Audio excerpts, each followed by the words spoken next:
The man from before was also killed by me. My brother had nothing to do with it. I figured as much. You did? I once told these two that he didn't look like a killer to me. His confession from that night also rubbed me the wrong way. I think what really tipped me off was, how could I not feel a sense of regret in him? Huh? He confessed faster than any criminal I've ever met, but he didn't say a single word about you. He insisted that he was the sole perpetrator in the case. But after the questioning ended, I disassembled the musket we dug up from his backyard, put it in front of him, and told him to reassemble it. Wanna guess how far he got?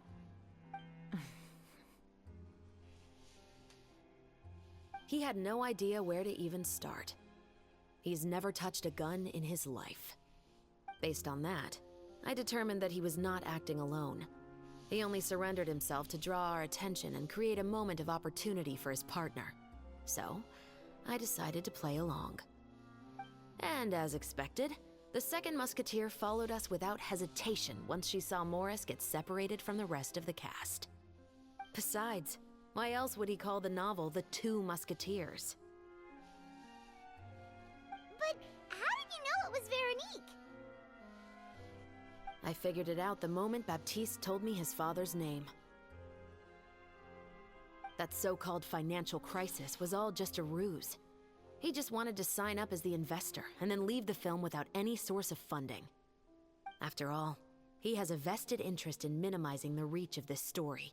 It's really just the same thing as what he did to Eliza all those years ago. Human scum. But then Xavier pulled out all the stops and got the film made against all odds. Morris couldn't have that. With the killer in custody, he figured it was safe to act.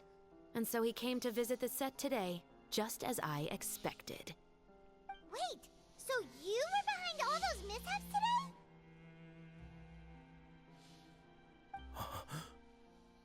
How dare. As for the identity of the second musketeer, I assumed they'd probably stay close to Morris and look for an opening. And if they already knew that Morris was the film's investor, then that narrowed the list of potential suspects as well. Furthermore, being the props manager would allow the culprit to avoid scrutiny by purchasing mechanical parts in the name of the crew. With that hypothesis in mind, I went back to check Baptiste's orphanage adoption records. Guess whose name I saw on the same page, just a few lines from his. My brother. He trusted you. As in, he trusted me to perform the deed on his behalf? He trusted you to stand on the side of justice. I am. I thought you could do it as well. Oh, the look on your face when you told him to go to hell. I really thought you'd put a bullet in his brain. You know what he has done. Are you telling me that you'd rather see him spend the rest of his life living like a king in the fortress of Meripede? Oh, he's not gonna live like a king. I will never be able to forget the feeling of my mother's cold, lifeless hands. And you would call this ending fair? Is this what you call justice? I won't lie, Veronique. I did hesitate when your brother first told me about the truth. I wondered. I agonized over whether I should really put a bullet in his head. So why don't you? Because that should never be how justice is carried out in this world. Perhaps, to you, justice is simply reciprocated. An eye for an eye, and a life for a life. But everyone has their own understanding of justice. If everyone were to pursue their own definition of it, there would be no more order in this world. Today, you'll kill Morris, and tomorrow, his children may come for you. The world cannot render judgments based on a desire for revenge. That will only lead to a cycle of revenge, as well as the destruction of order and civilized society. Fontaine is founded on a set of laws and a standardized code of justice. That is why we are the nation of justice. But with all that said, I will promise you this. Morris will not lead a cushy life in the fortress of Meripede. Chevros, the rest of the Special Patrol is here. Thank you so much, Yoimiya. Letelier, Terena, please take them away. That was quite juicy.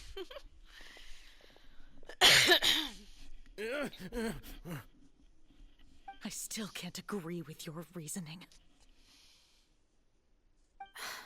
I know. Justice has not been delivered. At least, not today.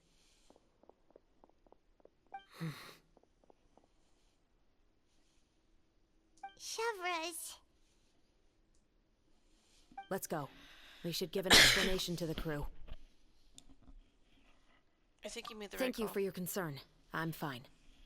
I'm just thinking about the things in life that have driven people to take justice into their own hands. You explain everything that happened to the rest of the crew.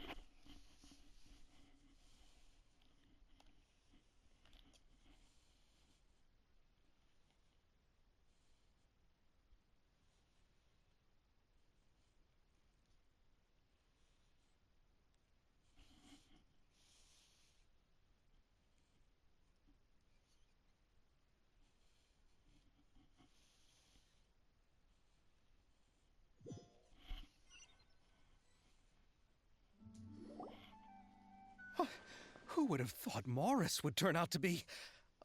I'm at a loss of words. How could he have done something like this? I'm just glad that you're all safe and sound. Who knew that such a labyrinth of cases would be behind this story? Well, what should we do now? We have a finished film, of course, but should we still go ahead with the premiere? What do you mean? Shouldn't you be even more motivated to spread the word? Chiori is right. I'd also like more people to see this story for themselves. But the real ending of the story seems to have deviated somewhat from the one in the script. Is that still acceptable to you, Miss Chevros? The call is yours. We still have time to reshoot an ending if that's what you'd like. No, it's fine as is. I like what we have for the catharsis. Romanticism is what gives works of art their appeal. Fiction is able to explore means of restitution that could never work in real life. Just like the real world, the world of stories also has its own set of rules and justice. These different possibilities are what initially drew me to reading in the first place. Sounds good to me. I support your decision. What about Veronique? Will she be okay? She will soon face her judgment alongside her brother and Morris. If I had to guess, they'll probably all be sent to the fortress of Meripede. I'll make sure to give Risley a heads up about it. Oh, you mean that kind of heads up? Exactly. Ahem. All right, then the matter's settled. Now that everything's been taken care of, there's no reason for us to keep looking all gloomy and grumpy. Let's get back to the feast and enjoy each other's company. We'll be starting the post-production process tomorrow. You should join us, Chevros. You missed the first few hours of the party, didn't you? All right. Count me in. There's still some good news that I'd like to share with Chevros. Oh? Traveler, Paimon, could you wait for me by the sea after the party ends? I'd like to go on a brief walk with the two of you. Sure, why not? Thank you very much.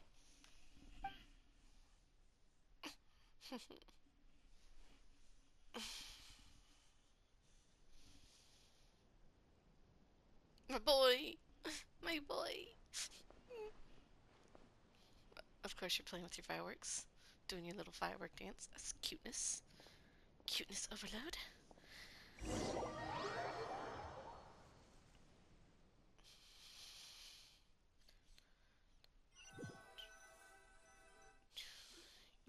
Sorry for the wait. Oh, we weren't Okay. waiting long at all. Is there something else you wanted to tell us? No, I don't have anything new to share. I just felt that since you were my investigation partners, I should have another conversation with the two of you. It's pretty. Traveler, How would you have responded to Baptiste's request if you were in my shoes? Didn't.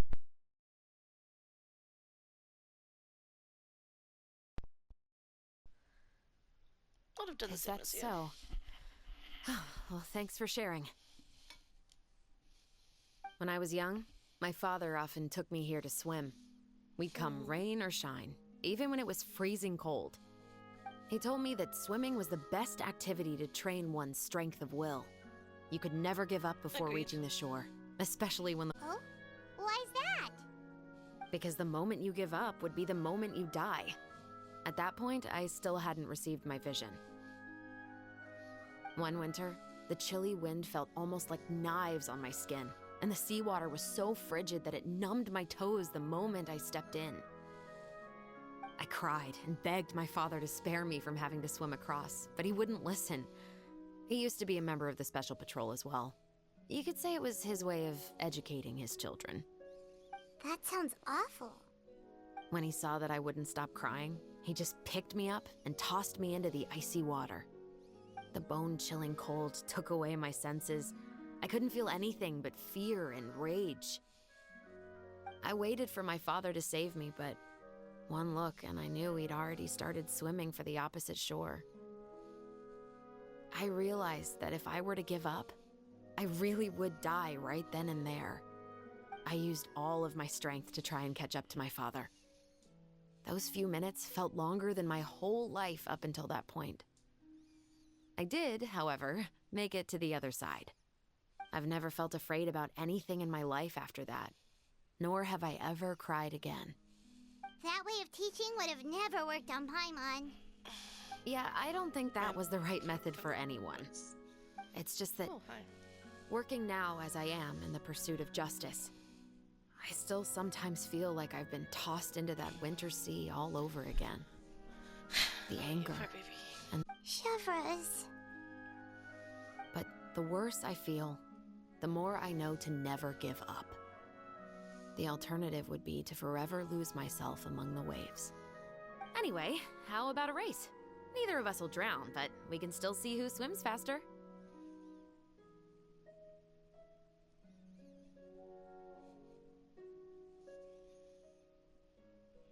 I'm always game.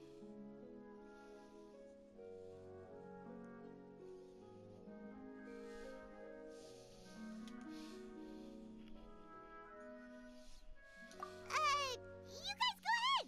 Paimon will grab the clapperboard to mark the start of the race. Oh, am I actually gonna?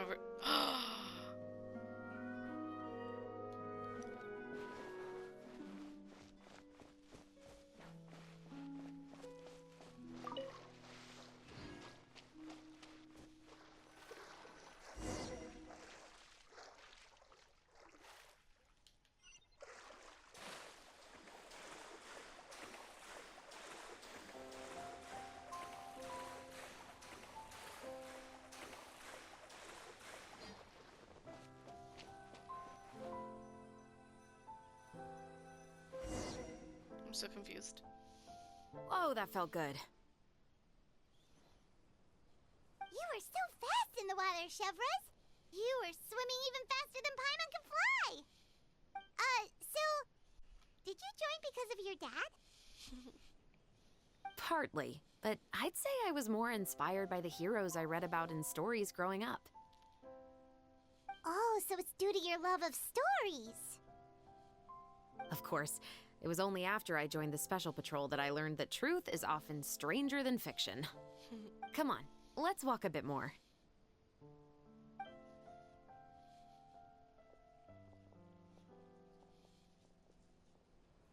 To be honest, I do sometimes question whether the decisions I make are the right ones.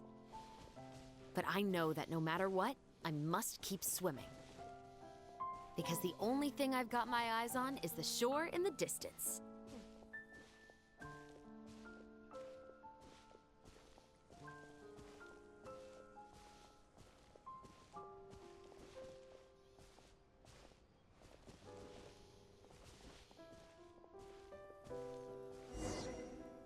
Okay.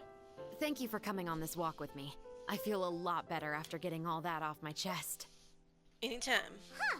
We're nearly back at Baptiste's house. Huh, you're right. I didn't realize we were so close. He really did plant a lot of flowers. It's just like how he described it in the story. Huh? Wait. Paimon, Traveler, look! The rainbow roses in the garden. They're in full bloom now.